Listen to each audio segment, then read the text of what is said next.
We're gonna tune in to All Souls Tortillas, which is located in Burlington, Vermont, and that is owned by Joe Boston and Sam Fuller. And it's also the place that Nando goes to produce his arepas, so that's the connection there.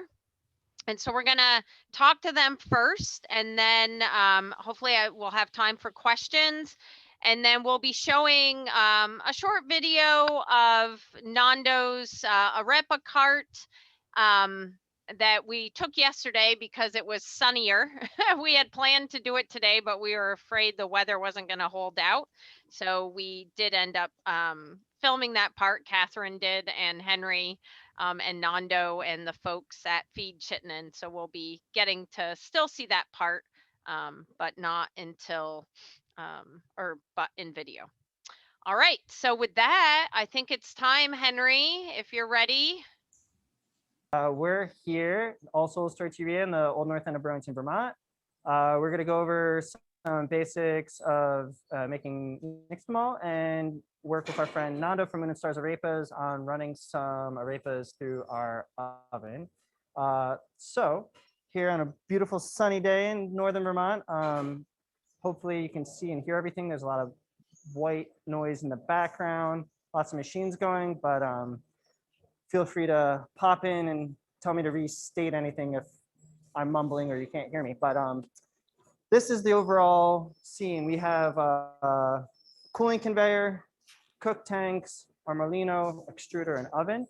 And this whole scene right here is where basically everything happens. So Nando and Natty are over there rinsing the corn that Nando prepared yesterday, and he's gonna talk you through a little bit of that process as we get the Molino set up to grind the corn.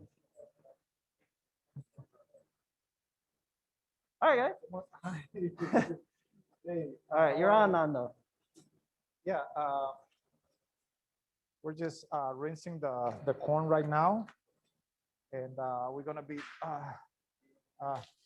huh? We don't finish this? Yeah. Yeah.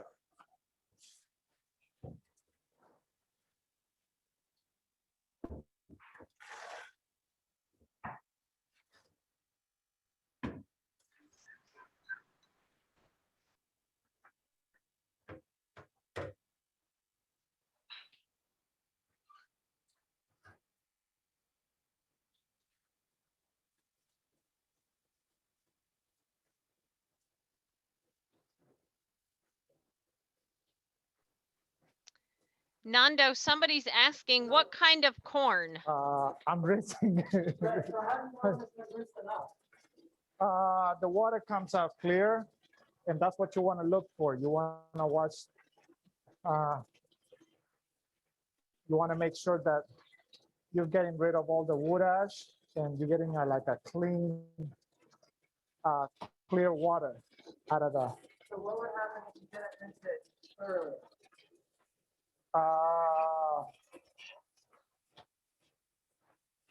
You'll get all the wood ash. You'd get like sticky masa and Oh, yeah. some off flavors Yeah. coming through.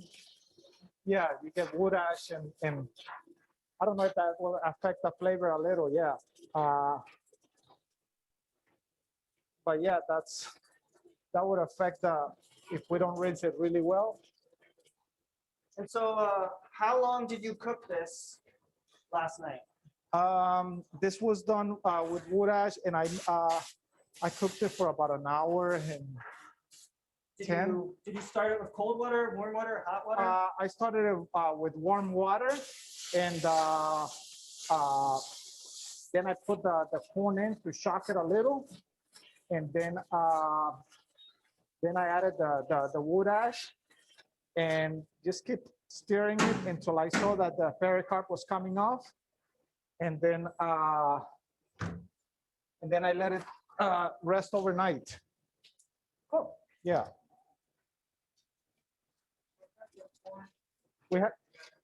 This is a Wapsie Valley. We had to, improvise last night because of we needed to get the corn and we forgot to make it yesterday. So yeah, the Wapsie Valley, this specific batch of Wapsie Valley comes from Hannah and Peter Martin's farm, Lakeview Organic Grains in central New York, in Kenya.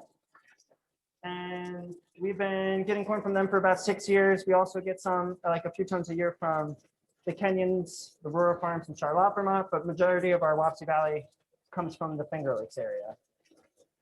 So Nando's gonna keep rinsing that a little bit. And if you want, I can show you the Molino setup.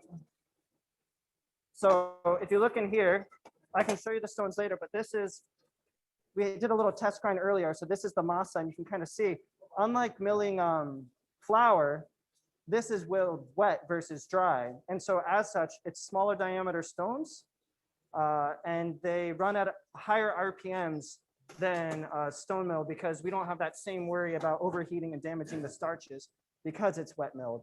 So there's more sophisticated setups, but this $15 brew bucket has been working for us pretty solid for the last 6 years.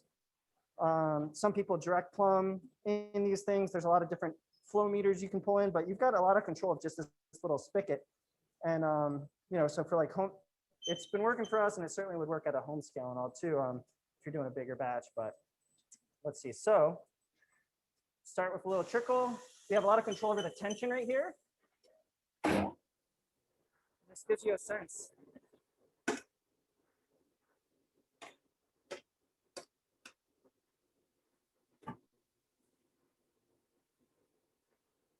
So you can kind of see here, it should come out like Play-Doh, very smooth. It should be slightly warm, but not hot, not cold. And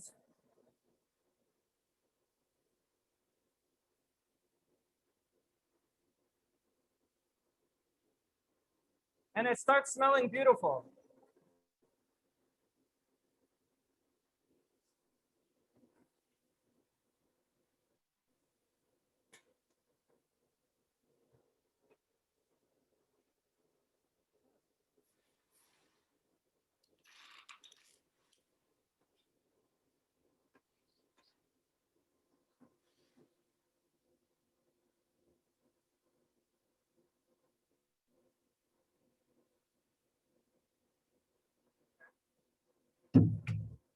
I keep going.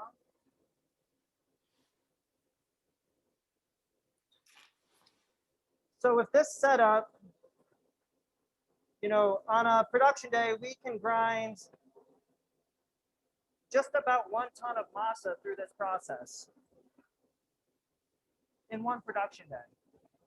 Each one of these cook tanks, we just did a small batch for this demonstration, but we can do about 500 pounds dry weight in each tank for 1,000 pounds of corn. That yields about 1,800 to 1,900 pounds of masa from that.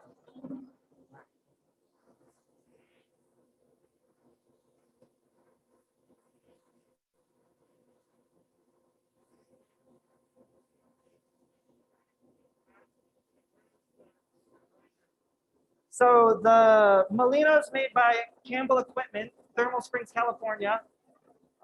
Great small scale producer of the equipment. There's also other producers like Superior Machine and Lawrence Equipment.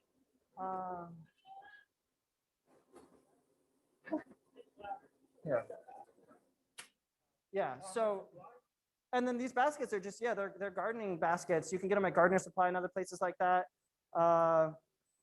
We use metal stainless steel colanders before, but the amount of flexing that's in these is just really great for this application, and they're fairly cheap. Yeah, good for rinsing beans and stuff too. And then the Molino, if you didn't hear me before with all the noise, this is from Campbell's Equipment. They're in Thermal Springs, California. Guillermo is who made our whole line. There's a few other producers of this equipment, including Superior Machine and Lawrence Equipment. There's other ones like Lennon based in Mexico. And I'm sure that there's more that I'm not aware of. Those are the ones that most people I've talked to have worked with. We're really happy with all the stuff that Guillermo's made. Cool. So we have some here. Take you over to the extruder. You can turn off the water. I think we can, but we can start running some too. Okay. And then finish that in a little bit because we got enough to get going. Okay. So this extruder is basically a mixer. If you get a shot from above, you can kind of see there's two beater paddles and an auger. And this allows us to kind of continuously feed masa through. And that's good. We can start with that much for now. Okay.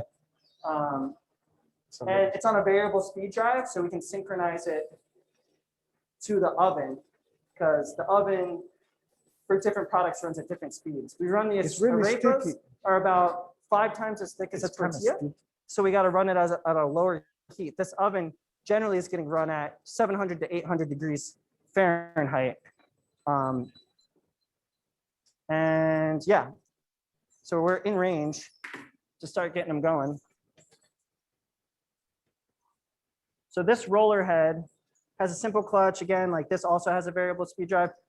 We use a simple scale to calibrate our thickness to make sure that we have consistency in product down to the gram.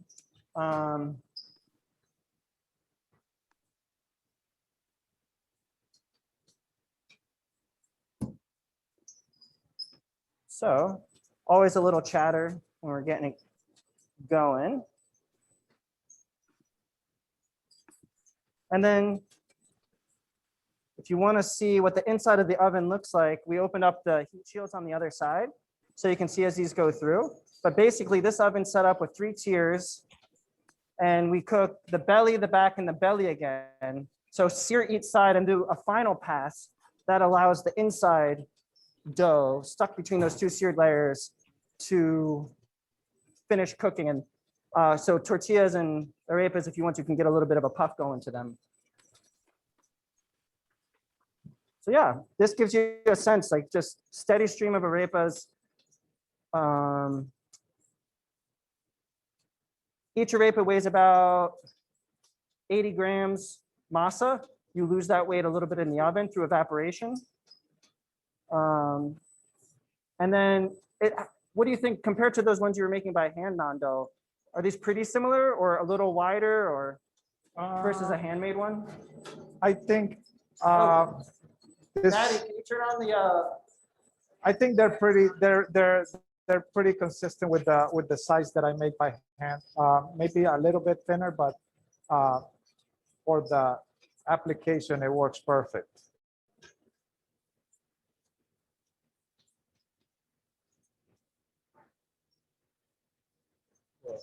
I'm gonna stop this for a second just so we can. You wanna see? Yeah, maybe hop around and see the You wanna inside. And maybe get.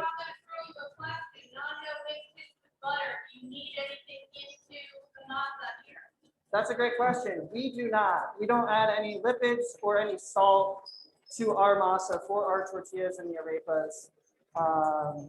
There's a few reasons we do that, from food allergies to, just, the nature of the places that we sell to. People can always add a little, sprinkle a little salt on top when they're plating them. They can, like I think when Nando's heating these up, he'll brush on some melted butter and serve them. So you can still get some of those aspects from a culinary standpoint, but the fat would not necessarily interact well with the slats in this oven. They're not as conducive to the commercial production. These slats, we paint on some of the calcium hydroxide, the cal, the same thing you would use if you weren't using wood ash in the nixtamal process. It's similar to whitewashing like a dairy barn or a fence or whatever. It makes a really good medium for a nonstick surface in a hot environment, like in the oven or on a comal.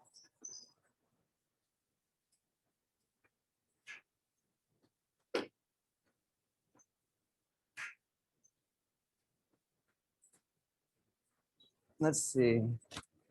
Cool. So again, this oven, it gets up to 800 degrees. So the cooling part's very important.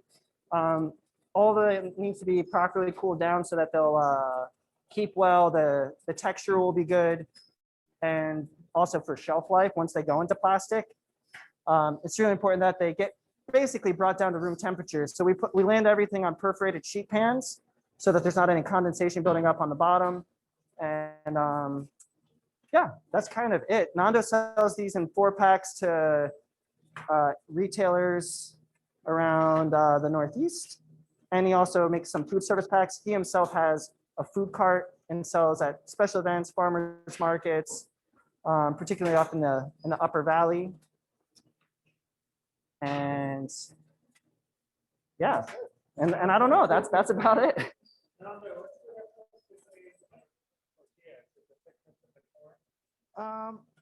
Well, there's like 60 different types of arepas in Colombia. So it depends on the region. This type of arepa is called arepa de mote, which is the maíz pelado, and that's what we make here. They usually add a little butter or lard, but you can do that manually when you get the thing. It works for us for the application right here, and I think it's a great product. I think we're making better arepas here than in Colombia right now, because we've been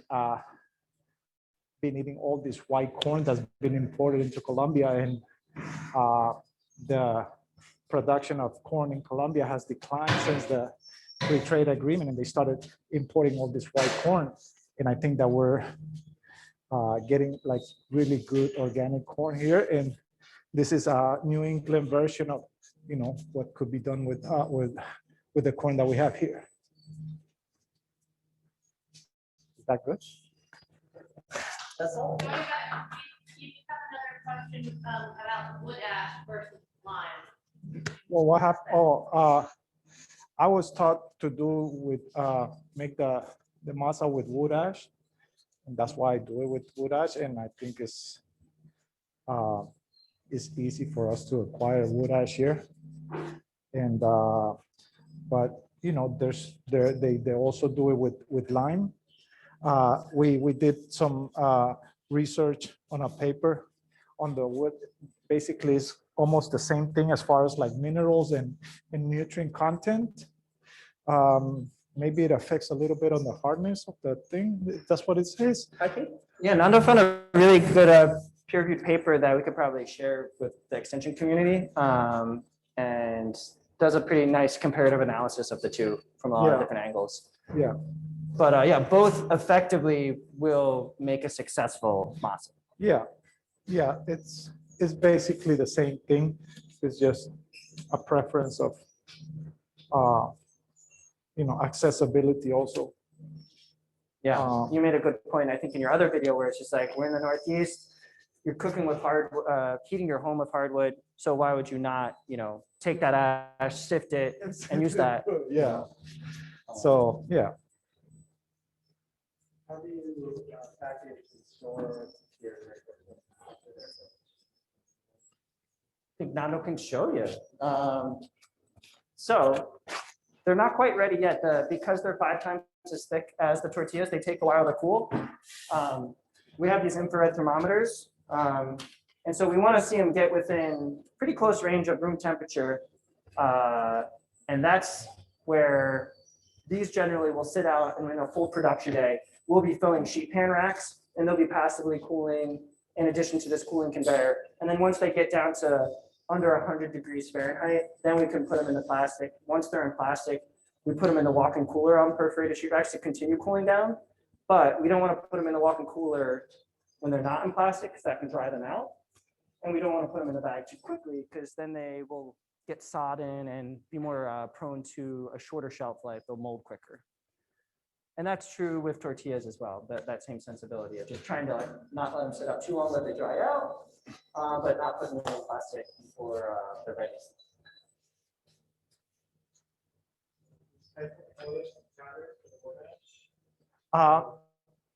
I've had the experience of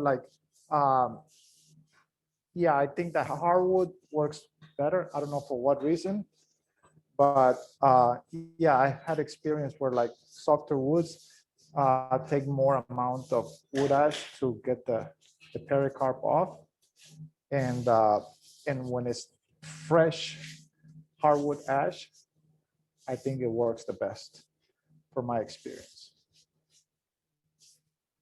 Yeah, that would be do some direct comparisons of softwood versus hardwood ashes and same day and see. I'm curious. Yeah, we're We're still experimenting with a bunch of like different strains of corn and see what's the best, for the industry here. And the research that you guys are doing on all these different strains of corn is really important to the industry.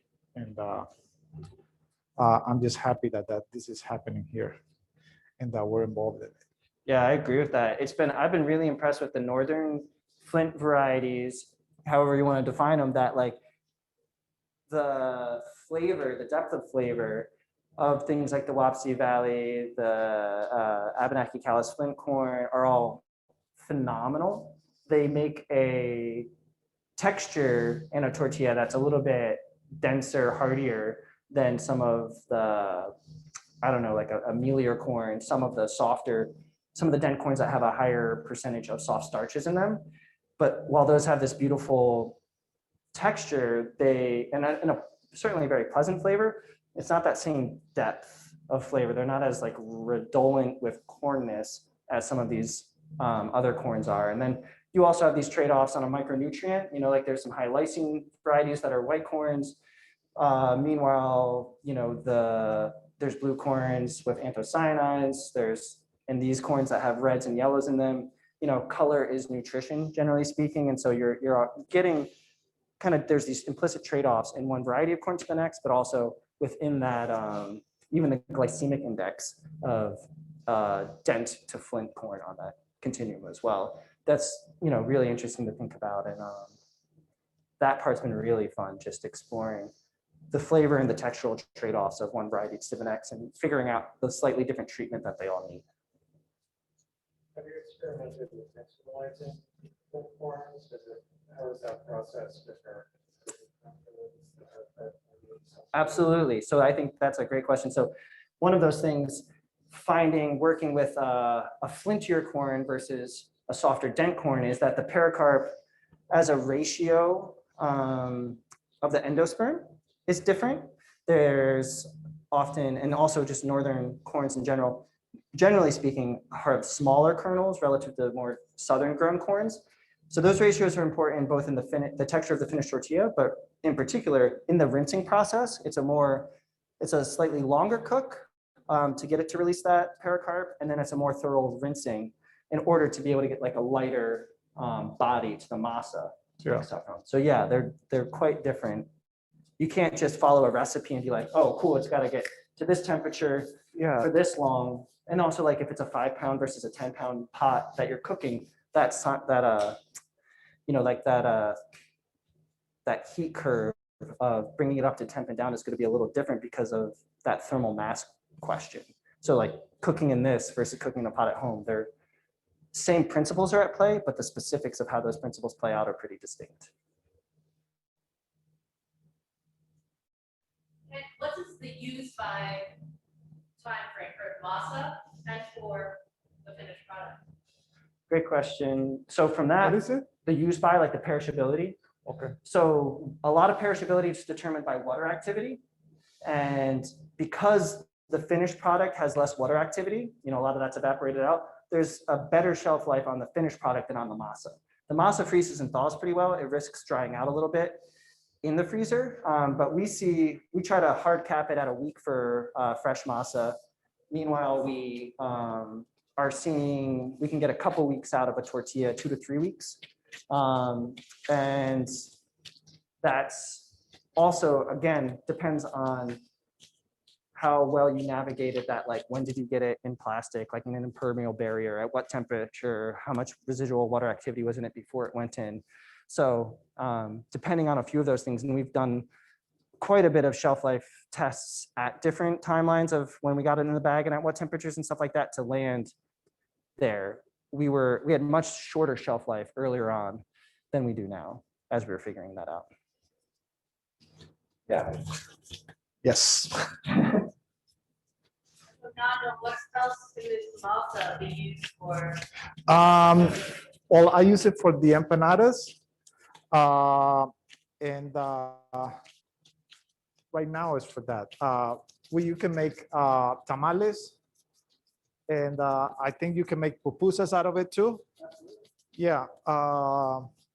So yeah, it's all about all these different Latin American cultures that have all this corn into their culture, all different strains. And so they develop all these different ways of eating their corn. So arepas, tortillas, pupusas, tamales, gorditas, they call it all different names, but it's basically all the same thing. It's like nixtamalized corn. That's maíz pelado. That's the way that they used to eat their corn back in the day, and that's part of the, I guess, indigenous people were feeding themselves here. Yeah, and that's really important to think about. Like, it's an indigenous food tradition that goes back at least 10,000 years, and tortillas purportedly haven't been made since as far back as nixtamal was made, because nixtamalized corn as hominy, so we sometimes think of it was in stews and things like that, or ground and made into porridges and things like atole. But that deep history, as someone who grew up more like an Italian American background with like polenta and things like that, one of the things that drew me to this was like, it's polenta and cornbread and everything's great, but if you're going to be eating corn, this is like the most sensible and nutrient dense way to eat it. And can't really talk about nixtamal without talking about pellagra, which is a specific nutrient deficiency you get from not accessing the niacin that's in corn, and doing this nixtamal process makes that bioavailable for humans. So it's in there, but it doesn't become unlocked for us without this process. So when settler colonialism happened and corn got brought back to parts of Europe and it became a big part of that cuisine, they brought the seeds but not that indigenous knowledge, and there was outbreaks of pellagra, which is a fatal specific nutrient deficiency, because they didn't bring that food way with those seeds. And I think that's the really important lesson. That's a really interesting story, isn't it? Like, it's that indigenous knowledge that they had for thousands of years that they've been experimenting. And I don't know how they came up with this recipe of the it could have been a mistake or something that dropped something in there, but yeah, it's interesting to see how they developed that idea and how they knew that it would harm them if they eat it without mixing it with the wood ash or the lime. Sure. Yeah. And again, over 10,000 years, and from as far apart as like Peru and Guatemala all the way up through Central America. And even though tortillas weren't prevalent up necessarily like the Atlantic seaboard, corn culture did go up there, and hominy, like nixtamalized corn, was still being processed all the way up the Atlantic seaboard too. And there's a big difference between hominy grits and grits. Like one is like a polenta, one is a very like nutrient dense traditional indigenous food. Yep. That is, and the sad part of all that is like some of those things aren't necessarily readily commercially available in a lot of the places where they were ubiquitous 500 years before and for thousands of years before that. Yeah, and that's basically what got me involved in this whole corn situation. It was because I grew up eating that type of arepas, and then it came to a period in that I was just like eating these things that didn't taste like arepas. So I wanted to grow corn to make my own arepas and be able to taste those flavors that I enjoyed when I was growing up. And when I started doing research about like all this corn that was being grown in Colombia back before the free trade agreement, and learning that all these strains were disappearing because there's strains that take like 240 days to mature. So people stopped growing them because it was easier to buy all this white corn, this GMO corn. And so that's what really got me involved in this, because I feel like that's really important in the way that we regenerate our soil, because corn it was the base of food here in Mesoamerica for all the past civilizations, and I think that diversity and that way of eating the high dense nutrient corn could help regenerate our soil and create a food system that we can all be part of. And what else? Yeah, no, I don't know. I ran out of. Yeah, I'm just really excited to be here in Vermont and working with Joe and trying to create this movement around corn and the consciousness about like using regenerative practices, especially to grow this corn and just give back to the natives and to the people that have expended their time developing this strains of corn and yeah, create something that makes sense. Yeah, and building on that point, I'm not sure what the most current USDA agricultural census is, but last I checked, like less than 10% of the corn grown in the US is organic. It might be less than 1%, but I don't want to overstate the case. But so, tens of millions of acres, a fraction of that is organic corn.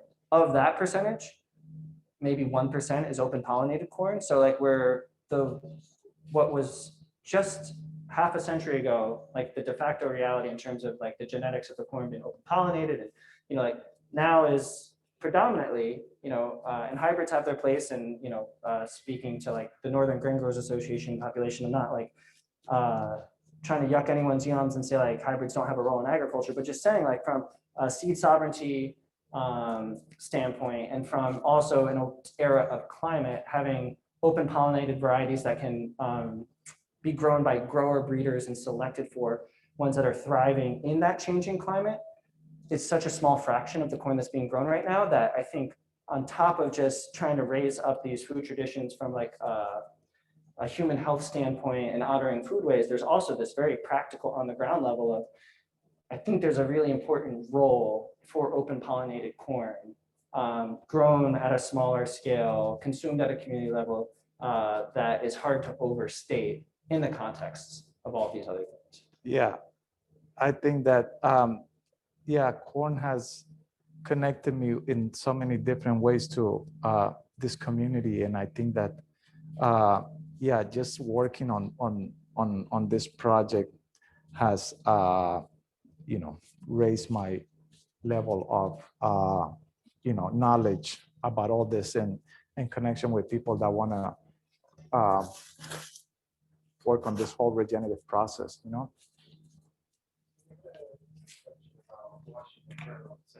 you leave any of the arepa cart on Some, Yeah, you don't want to rinse all the pericarp away. You want to rinse a good amount of it, and this is where the art of it is, and also trial and error of it is. If too much of it is in there, you'll know right away because it'll gum up your stones. Whether you're doing it at home, like with a Corona mill, you'll get these little streaks of pericarp gumming it up, and you'll certainly notice it real quick in the electric mill. Yeah. Then if you rinse it too much and you got all of it out there, you would lose a little bit of that bind, because what's happening in the nixtamal process is that pericarp gelatinizes, and you're also hydrating and slightly damaging the starches, giving it, you want it to have a bind but not be tacky. And then the oil, which is the smallest but the most nutrient dense part of the corn, that corn oil in there is also emulsifying with those starches and that gelatinized pericarp. And that's why masa is such a beautifully textured dough. It's those three elements combining, and that mix of hard to soft starches, the properties of the alluron in the corn, give you something that you just wouldn't expect corn to be able to do if all you ever did was just dry mill it, like for cornbread or polenta. It's just wild. Yeah. What are the stones made of? Are they- Basalt. are they actually stones or- Yeah, here, I'll get you some to check out.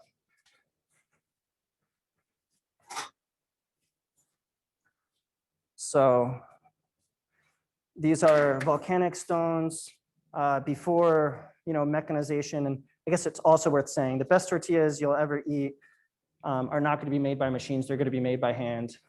So we're doing the best we can, at this scaled up version and trying to get them to people, but not by any means the best tortillas that one can make. And so these are an adaptation of a mano matate, which is, you might have seen this, like a cylinder and a basin that corn would be mashed with. This is that same stone that are used in those. And sort of just like with dressing wheat mills, stone faces, there's an art and a whole lot of consequence and a lot of different competing schools of thought of the specific profile of how these should look. We've tried a few different ones and we're really happy with how this is, but you can see like there's these, there's these big gaps so that the corn can enter. The auger pulls it in through here, enters here, and it's not like also with a stone mill, it's not that it's cutting with these, it's that it's sliding up to the tapered edge and getting through these very fine furrows through these flies that are going to enter. And there's one stays static and one spins. So there's only one kinetic wheel in the setup. People who are received a pound of pasta dough at home,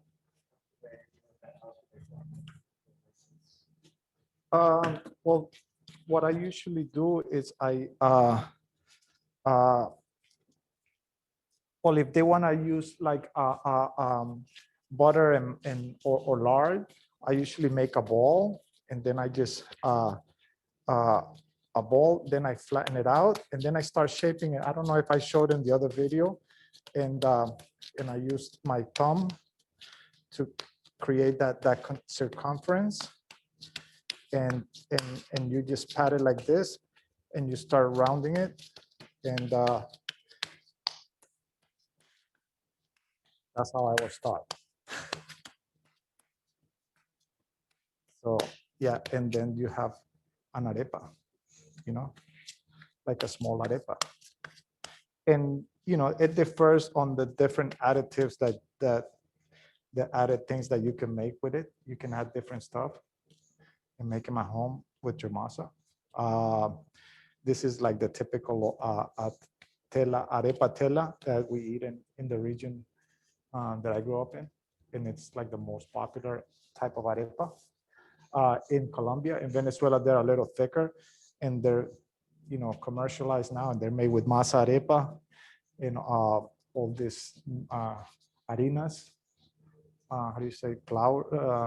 Masa harina. Yeah, masa harina, and they have different texture, and people have like gotten used to eating that type of thing. I'm more of the traditional thinking and how do we go back to our roots, and this is the closest that I have been able to create an arepa with like locally sourced corn and growing in a decent way. How many resources or information, videos, still addressing? We should work on that. I can send some information of, there's a handful of people that folks could source stones through and get them dressed by. Yeah, happy to share that. But yeah, it's from a local standpoint, Andrew from New American Stone Mills does have experience refacing these stones. I'm still very curious. I've only ever seen it made out of basalt, just like he's working with the berry granite for the wheat mills. I'm very curious how that would perform in this context, that denser stone, if that would be better, total disaster, no difference at all. I don't know. So yeah, that's been on our mind to think about for a while. And for a home scale, the video that Nando made with the Corona mill or Victoria mill, that's what we used for years before we got our molino, and you can make really good masa with that. There's now, which only exists for the last year or so, Macienda does make a molinito that's like kind of pretty expensive, but if you're really passionate or want a DIY project or something like that, they sell a commercial unit that has a much smaller stone like this that I've not gotten to try any of the masa made from that, but I've heard really good things from the people that have. So there's sort of like the $30 to $50 hand crank mill, recommend starting with. If you really want to drop a few $1,000 on a kitchen appliance, those are a good option. And I'd love to see. I think the molino is a good idea, and yeah, I was thinking of like maybe getting some of those Corona things maybe on the website so people can have access to them and bring them. I think that's a good idea, like what Macienda, their model of like selling all these little items that could help them used for, the presses and the stuff that they make in Colombia for arepa. So I was thinking of putting that up so people can have access to them. Yeah, so maybe soon.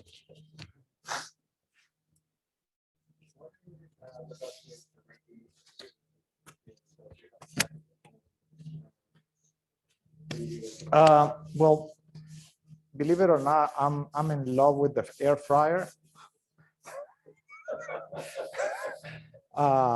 I don't know, it works really good. Like you put an arepa there, 4 minutes and it's done. Like you just put butter on it and go at it. But if you don't have an air fryer, in a skillet, 3 or 4 minutes on each side, maybe 4 on one side and 3 on the other side. On once I like them a little crunchy, but people don't. So it goes into your preference. The tortillas are a little bit quicker because they're thinner. But yeah, the arepas, if you get an air fryer, you're good. A toaster oven also works. It takes, a minute longer.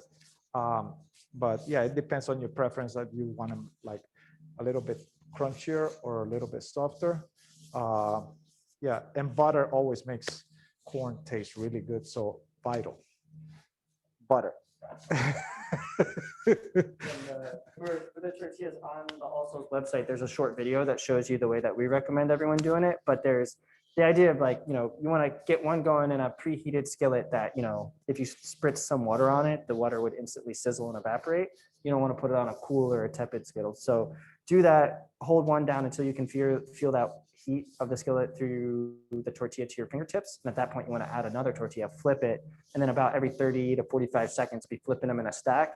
Because they're so much thinner, it's really important to heat them up in a stack, because then the ones on top will capture that steam that's leaving the other ones. Because it's really easy to toast or dry out and make kind of like too tough and cardboardy your tortilla. So if you want to respect the product a little bit more, heating up in stacks is really important. And then a lot of people will do that and put them right on a plate, but really recommend putting them either in a clean dish towel or a tortilla oven, to where taking that heated stack, putting it in a container, like either a tortilla or in a clean kitchen towel, allows them to almost rest and relax a little bit, and they'll just mingle in one another's steam and then become like this beautiful, supple tortilla.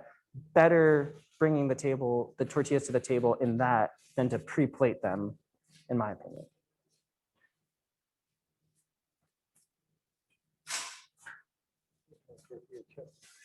You want to tell us a little bit about the chips? Oh, sure.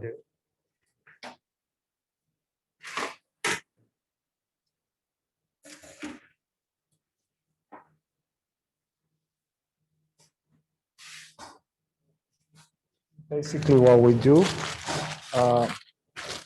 we're getting new bags like this with the zipper on. This is the first version of the arepa packaging thing. And we just put them upside down here, and we put a date on them.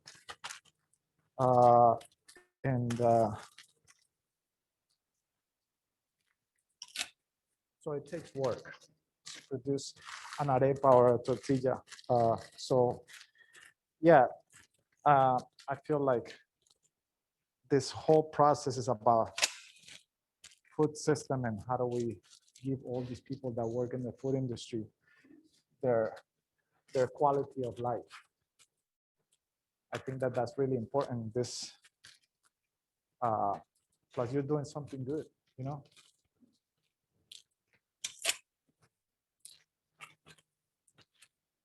What else? Do we have any more questions? The one thing I would bring up, every foodway tries to basically has all these great recipes that make use of what would otherwise be waste. So if you're making tortillas and either one gets overcooked or a little burnt, and you don't want to eat it as a fresh tortilla, or you make more than you can eat and they go stale or whatever, chips are a great outlet for those tortillas, and they fry up better if they're a little dried out than if they were like a fresh supple tortilla. So in all of your home experiments, if you end up with these, or you just want to make chips from scratch. It's super tedious and laborious, but very gratifying. They're really enjoyable. And so for that, just cutting them, and the idea that you'll just put them in like an oil of your choice that has ideally a higher smoke point that can tolerate more than 400 degrees of heat. You want to be frying them around 350 to 375. And basically about a minute and a half, depending on how thick or thin you've done it, you basically will notice the oil stop bubbling and kind of mellow out once all of that, once the chips are done cooking or whatever. So really recommend that. And then once you pull them out, salting them when they're still a little glistening with oil helps the salt adhere to it. That's the only other bit, just like how there's like, I don't know, panzanella salad and croutons and pita salad and all these things for other, you know, carbohydrates and other cuisines. Chips, really great outlet. Also chilaquiles, if you look up recipes for chilaquiles, one of the best breakfasts, so that you don't end up wasting any of your tortillas. Anything else?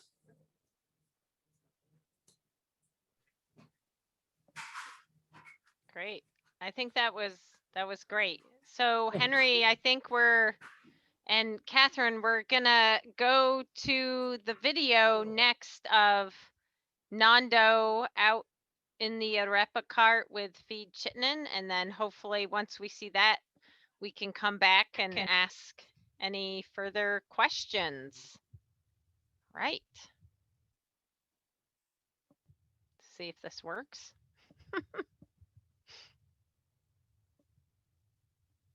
My name is Nando, and I run this little project called Moon Stars, and this is it. This is our little storefront.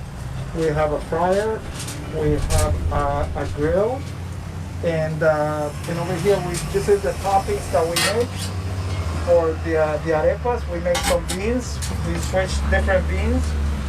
This is a brisket beef that we make, and this is the beans. Let me show you the beans. And I also make this ogao, which is like a tomato scallion sauce. I use onions for this one, but it's mostly, it's a sauce that we always have in our table. And it's it's something that we use for like having on the table. So we came here to Vermont 3 years ago. I came to visit a friend here in Montpelier, and I saw how farmers were growing corn for the dairy industry, and my mind just started working. And I've always wanted to grow corn to make arepas, because that's my favorite food. And so I decided to move to Vermont and start growing my own corn. So so I grow corn at 2 different farms, maybe 3 this year. And we make arepas and we make empanadas. It's you know, a way to give back to the community. And I'm really interested in like different strains of corn being grown here in Vermont, and bring back all that diversity of corn to the Vermont landscape. I'm also interested in food systems and how to create a system that's brings that quality of life to farmers and to people in the food industry, and create a transparent, ethical system that uses regenerative practices to grow all this corn. That's what I'm interested in.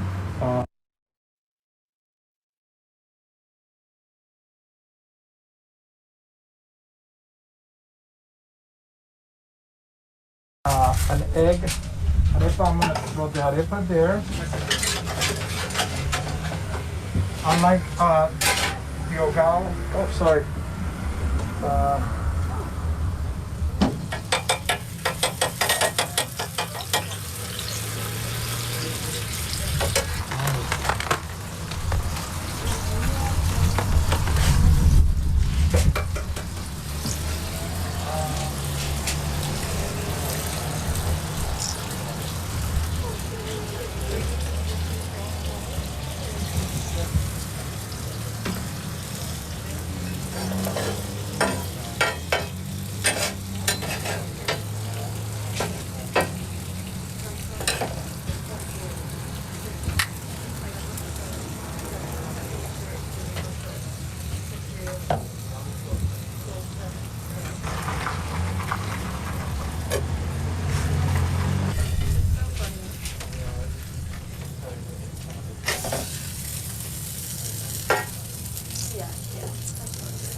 Or she wanna do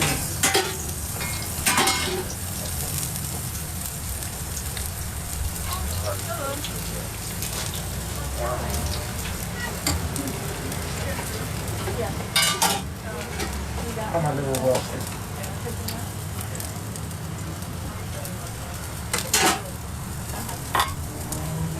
That's what I'm working on.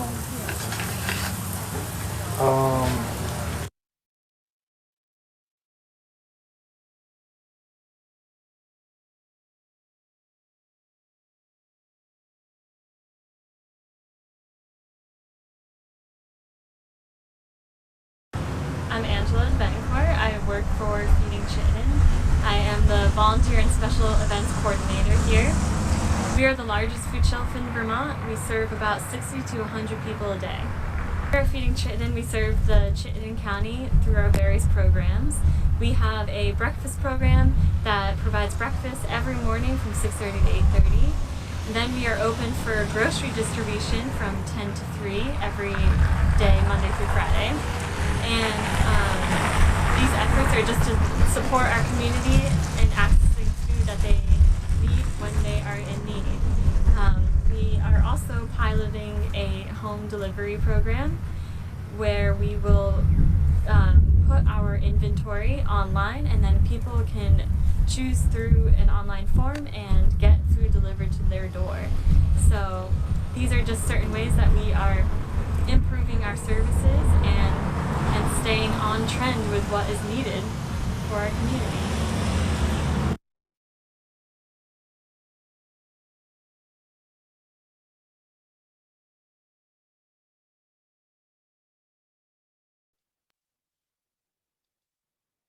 Great. Thanks, Catherine. That turned out really good. So, like I said, we had to re-plan yesterday. We had a production company that came and did the video at All Souls that you were just watching. And we had planned to go outside today and bring you over to Nando and his Moon and Stars cart so everybody could see that in action. But because of the weather, we weren't able to do that. So thanks again, Catherine, for getting out there yesterday with Henry and making the video so everybody could see that. I know that Nando is going to come back on with Joe and answer some more questions. I'm wondering quickly, what's the connection between like All Souls Tortilla and Feeding Chittenden? I think they work together as well, and maybe Joe can answer some of those questions. I know they deliver a lot of food and tortillas to those folks too. Oh, Henry says they're ready. Oh, there they are. Hi again. Hello. I got to turn my mic down here. Nando, and Joe, we're wondering what kind of relationship you have with Feeding Chittenden.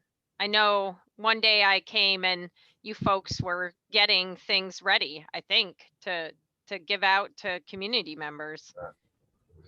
So they're right across the street from us, and any production overage and just in general, we try to just bring finished product over there, and then they have a universal free breakfast program as well as distribution in the community.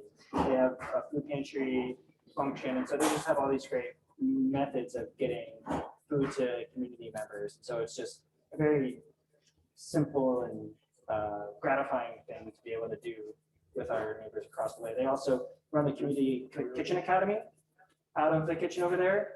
So every now and then they'll bring over folks that are going through workforce training to be in the culinary arts to do a tour of here as well.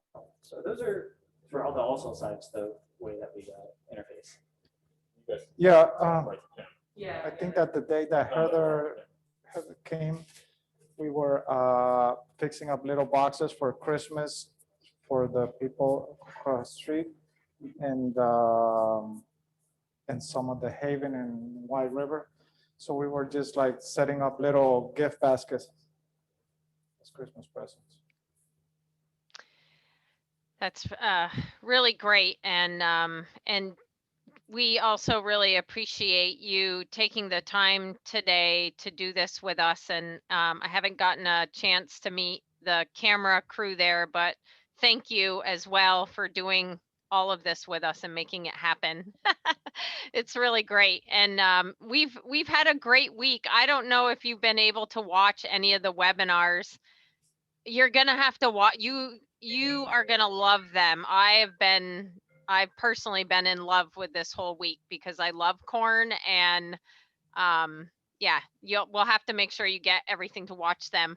We do have some more questions coming in, so maybe I'll just ask because of the, I guess I don't. Anyway, Jeffrey was wondering if you can explain the cooking in Stax method for tortillas. Totally. So best way I can explain it visually is to go to allsoulsvt.com, and then there's a how-to tab off the top of that page that has a little video of exactly what I'm talking about. But that's more for a reheat versus cooking a tortilla from straight masa. If you got your masa at home and you wanted to cook a tortilla, ideally you would have a tortilla press. They come in many different forms, from metal and wood. If you really wanted to, you could certainly try to make them by hand. Hard to get them really thin, but they're good at any thickness. Anywhere between, and the tortilla is still going to be delicious. Yeah. You could use if you poke if you wanted to or something like that. But for pressing them in the tortilla press, it's really important to line that press with plastic to keep it from sticking. As a general rule, the dumpier the plastic, the better. So like a thinner plastic, like a produce bag, works really well. You don't want to use a thicker bag, like a freezer or a Ziploc bag. It's not as friable, it like just doesn't peel away as cleanly. So you put that in there, you measure out about a ping pong ball or a little smaller worth of masa, press that, rotate it 180 degrees, press it again because there's always a little taper on a tortilla press. And then you're going to transfer it to your hand, drape it onto the preheated skillet. Again, you want your skillet hot enough that water flicked on it instantly splatters and dissipates. Then you're going to cook it until that first side, about 30 seconds, until you start seeing the circumference start to dry out a little bit. Once you see that dried out perimeter start going towards the middle, you're going to flip it. So you're going to cook the belly, the back, and then the belly a third time. So you sear one side, flip it, cook the other side for about 30 seconds, and then you're going to flip it one more time. And on that final time, you're going to press it either with your spatula or your fingertips in the middle a little bit. And on that third pass, that's when you get the puff. If you did it right, if your masa was ground tightly enough, if the moisture was right, if your skillet was hot enough, at that point, you'll see all that uncooked dough in the middle of those two seared layers. The residual moisture and steam will expand against those seared layers, and you'll get that nice pop. So that's cooking versus reheating. Great. All right. Are there a 9-inch cast iron skillet is a pretty good. You can get like 3 going at a time. Great. Are there other questions for Joe and Nando while we have them? I've gotten a bunch of questions about, the nixtamalization process, and mostly like, the parts of the corn kernel that we're trying to remove versus trying to keep. And I did watch Rebecca Webster's video on nixtamalization, and she was talking about removing the black layer, the black layer on the corn that looks like the eye.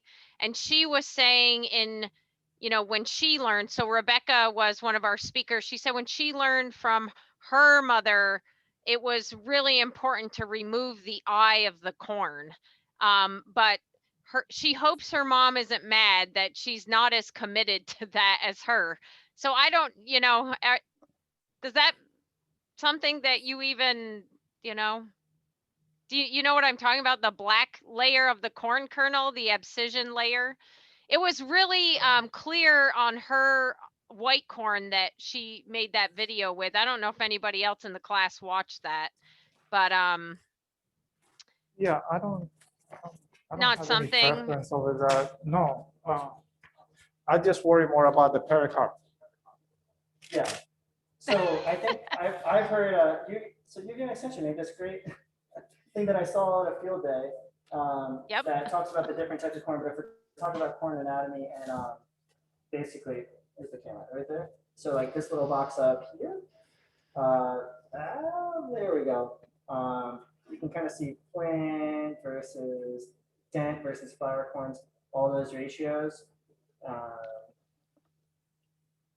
The black layer is, are you saying that's what's right under the pericarp versus like around the It's right hilum? on the bottom. So when it's right in the bottom of the kernel. So when, I mean, as an agronomist, I know that the corn has hit physiological maturity when that black layer forms on the bottom of the kernel. It's basically separating itself from its mother. It's kind of like Yeah. its umbilical It's cord to the corn cob. Yeah. And so when I see that, I'm like, okay, the plant's at physiological maturity. Now we're just waiting for it to dry down. In her video, she was talking about removing, she called it the eyes, but it's that black layer and how important that was traditionally to their culture. But it takes a really long time, she said. So I didn't know if there was something to that. Primary place I've heard about people trying to remove the eye or the foot of the corn is for making a hominy in a stew context if you're making pozole or something, because it won't, what they say, like called bloom. The hominy Right. won't bloom and expand if that's not removed. So it's more important if you're looking at that application, in my experience, than if you were doing that for our process. That doesn't seem to be as important, and almost, and it's something I'll try to pay attention to more, but that if we're doing too much of that, I don't know that, at least for our process, that would always be getting the texture that we're looking for that, while for other specific dishes and methods that might be like the ideal texture. Because even, Yeah. you know, working with Nando on doing the arepa dough that we need to make to get through the equipment is a slightly different dough than what is his ideal for making them by hand. You can get away with a slightly softer, like higher moisture content, doing it by hand than doing it through equipment. So I think everything that we're seeing needs to be taken with a minor grain of salt, that there's no one type of tortilla, there's no one type of masa, no two corns are the same variety of corn grown in different places is going to have different properties in different weather years. Well, but talking about the eye, I think that maybe her doing that fermentation process could help get rid of that eye, because since it's a longer process, it might just come off. I don't know. But like Yeah, they were chicha or- talking about, in her video, she was washing the pericarp off basically in a traditional corn basket. And that was something she was mentioning. And somebody just put in the chat that some people don't like the looks of the black eye on the corn, but it's not important to process to remove it. It struck me when I watched her video, and clearly she didn't really think it was that important, but it was more of a traditional part of, washing the corn. So I was just curious, and it definitely was showed up pretty clear in the video, because it's this white corn, so you could see that black layer. Anyway, sorry to get us off on that tangent. I didn't realize it. Anyway, but yeah, anything else the two of you are interested in sharing, or challenges, things you'd like to see? Yeah. What was that? The fermented corn product. You want to talk about the fermented process? You said the fermented corn. Yeah, there's a different way to make masa. It's called the pipián masa, and it's like a fermentation process. Maybe we could do a workshop on fermentation next time. What do you ferment it in? It's water. We've just been learning about it. It's like you shock the corn in hollow water.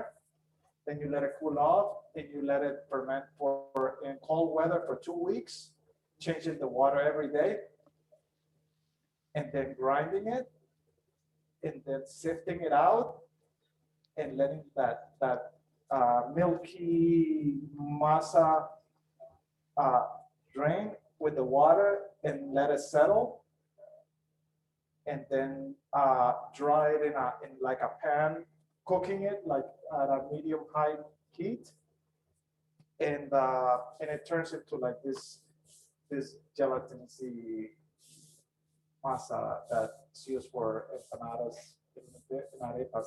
It's called a pipian masa. Wow. Yeah. We have just a lot more to learn. I realized over this course that corn is like a crop that connects us all. It was amazing for me to hear just a little bit of history we heard from some of the speakers, and watching the movement of corn around, just our country. And yeah, so it was fascinating I never thought of corn as the crop that connected us all, but in some ways it certainly seems to be. So yeah, it's been really great to learn so much more about it. Yeah, all right. One thing I'd like to add is, say thanks to UVM and to the grain growers for giving us the opportunity to share a project here. And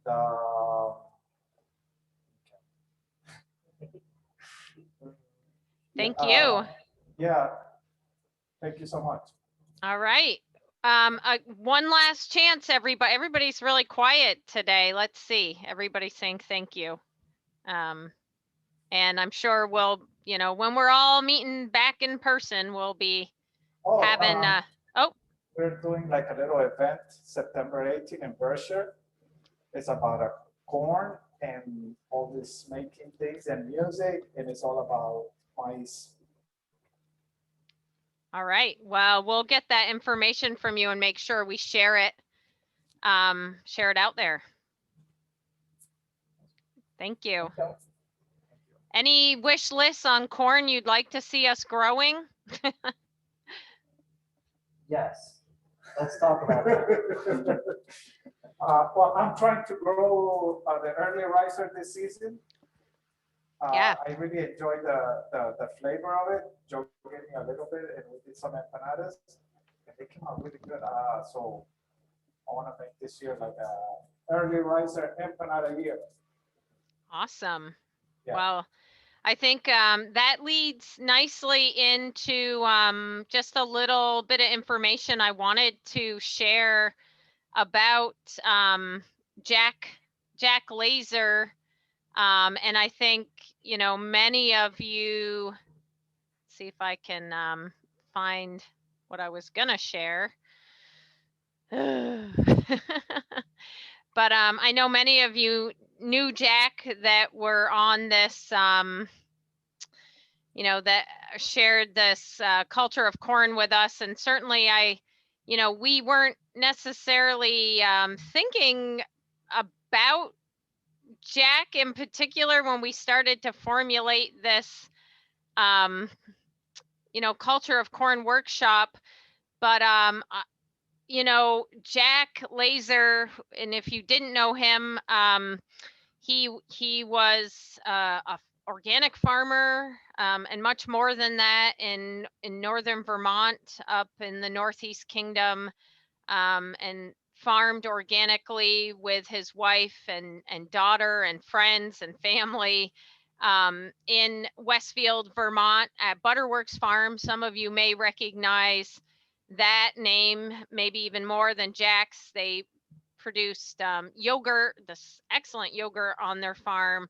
But Jack also loved grain, and in particular, he loved corn. And that was really how I met Jack. And I mentioned this when Margaret and Frank presented, both of them knew Jack as well, and his love of corn, and also breeding. And he was really interested in developing a corn variety that was nutritious, something that he could take care of and propagate on his own, and would grow in Westfield, Vermont, if anybody's been there, on the very top of the mountain of Trumpus Hill Road. That's cold and snowy and miserable in the winter. And so, Jack was one of the original founding members of the Northern Grain Growers Association, a very close friend to so many of us, and a mentor to so many more. Some of you may have seen his book, The Organic Grain Grower. If you haven't seen it, I'm going to grab it.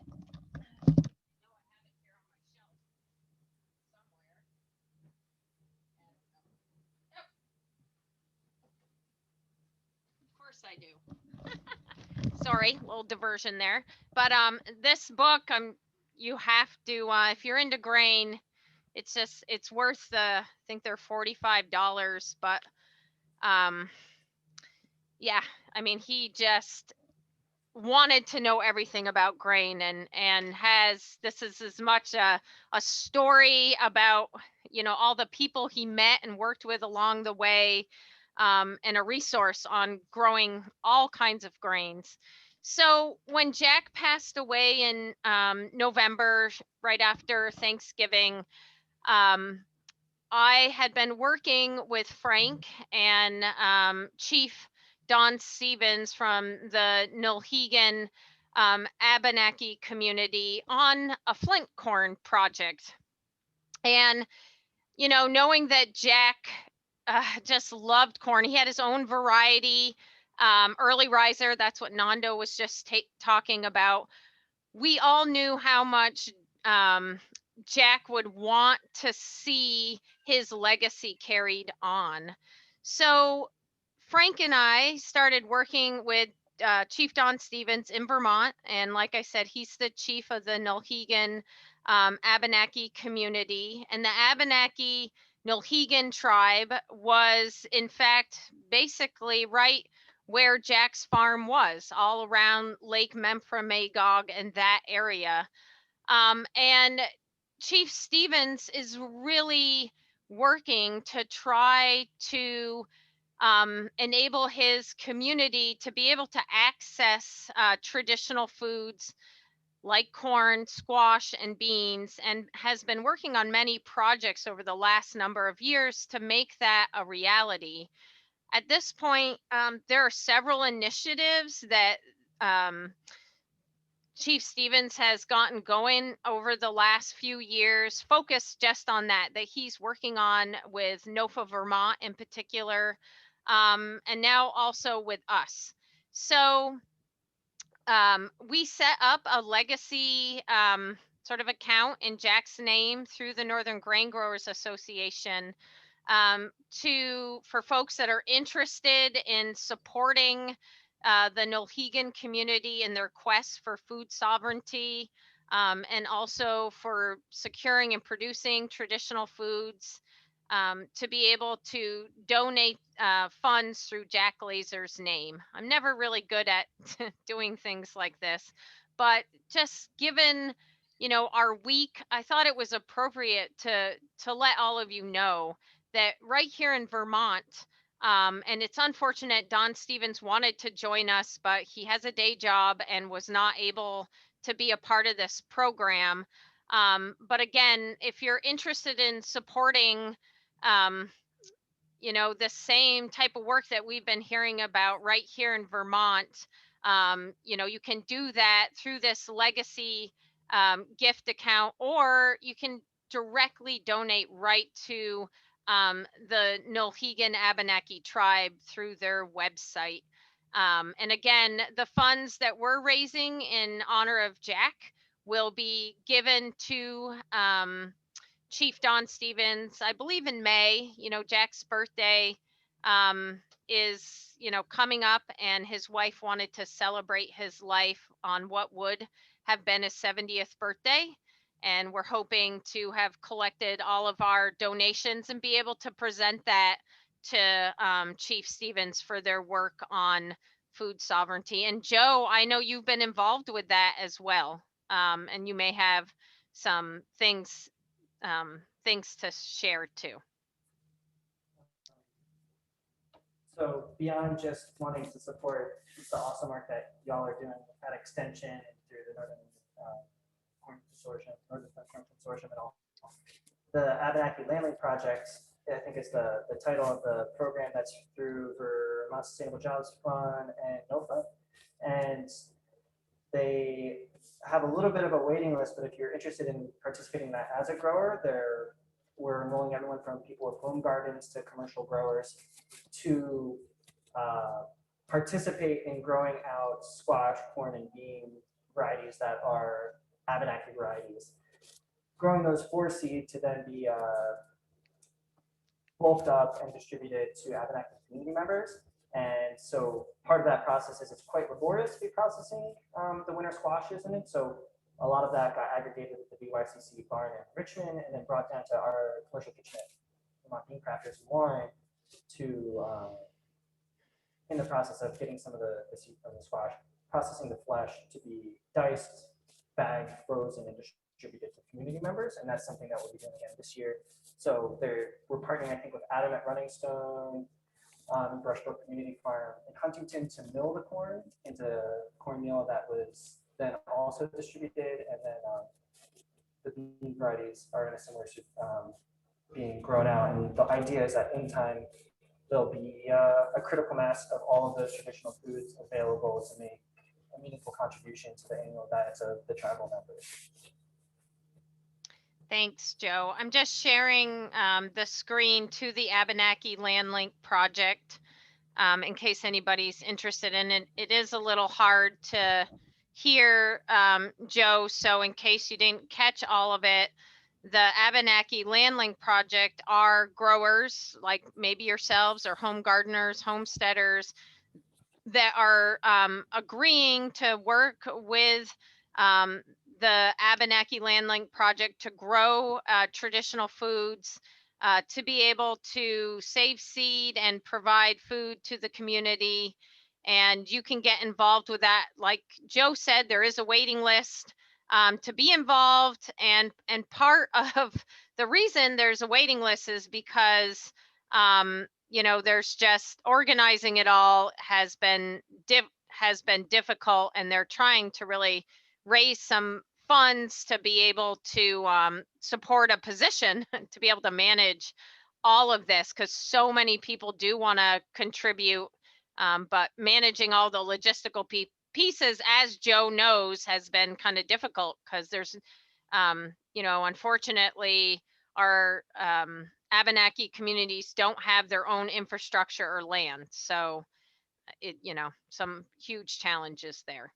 So anyway, like I said, I hate to, those kind of things are difficult for all of us to do, but I thought just with such a conversation around the culture of corn and, all the people that it connects, this is just a great opportunity for folks to think about also giving back to, local initiatives and efforts. And Jack Laser being, he would love this. That's what I said to Frank the other day. He would just be in love with this right now.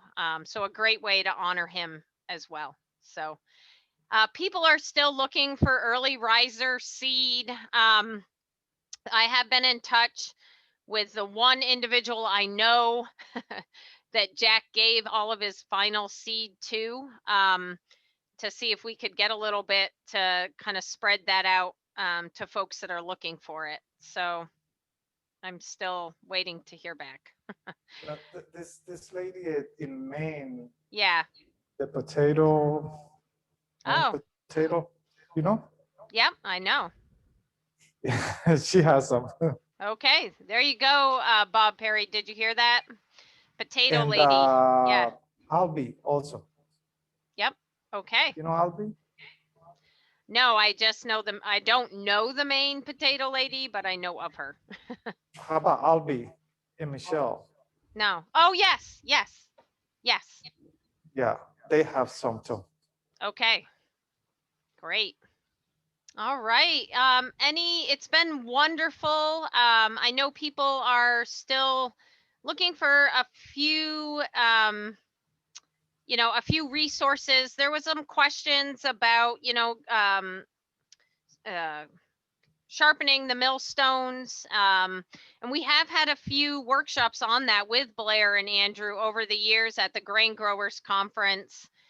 It would be good, I guess, to try to figure out how to capture that virtually. And we may have done that during the conference. We'll have to look back and see if we have some of those resources available. Our team is continuing to work on trying to find corn that is suitable and excellent for these various products that we're all trying to make. And we have been kind of focused on flint corns, but now that I know flint corn, whatever that is, not according to Joe, but according to Frank Kutka, and Yeah, that's why I just said you have to watch these videos, Joe. That it is, Northern Flint is very diverse, so we have lots of opportunities to find, I think, some unique, varietals that are gonna, be just great for tortillas or whatever it might be. So we're excited about that. And if there's anything folks want us to take a look at, please let us know. And then we're continuing our work with Roy. Everybody got to taste the corn syrup yesterday. Isn't that awful? Corn milk. I don't even know what that was. Oh my God. And yeah, so Roy and our team and other folks, including Joe and Azur, we're all trying to work on some sensory components too. So it's definitely an exciting time. And thank you. Thanks, everybody. Thank you. And Nando and Joe. And oh, we are getting some good Haudenosaunee Takano. Terry, can you tell us how to pronounce this? Haudenosaunee Takana Waraki is a black sweet corn that makes awesome cornbreads. Haudenosaunee means people of the Longhouse. We're Mohawk Nation people, the Confederacy people. Dega Yungwilage means it's puckered. It's a kind of corn that is sweet, fresh corn that is white when you eat it fresh, but it turns black after. And it is actually the genetic ancestor of your like Seneca feathers, peaches, and the corn you buy in the grocery store. That's its genetic ancestor. That is great. It's sweet, so it makes the best mush going because you don't have to sweeten it. So do you grind that? You just grind it up? You can do anything with it. You can grind it. You can nixtalize it to lye it. You can do anything you want with it.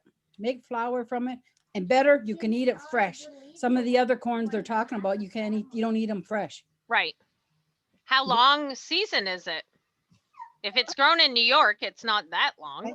Yeah, it's less than 110 days. It just depends on the weather, like anywhere from 90 to 110. Okay.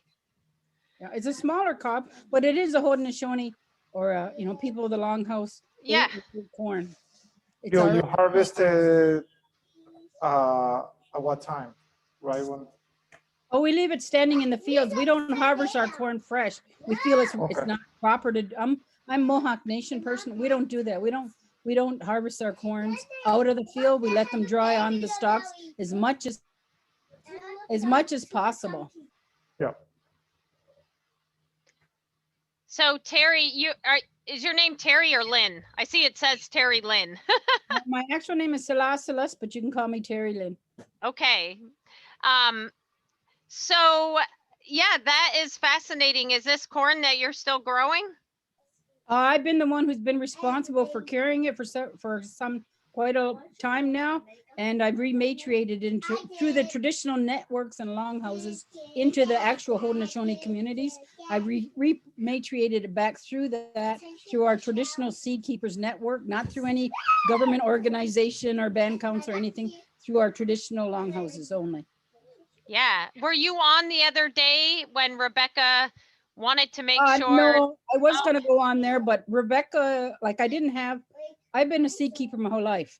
So Yeah. I kind of I just signed in because I was hoping to catch some of them, but you know, I don't want to be egotistical here, but the majority of the stuff you're saying, I know.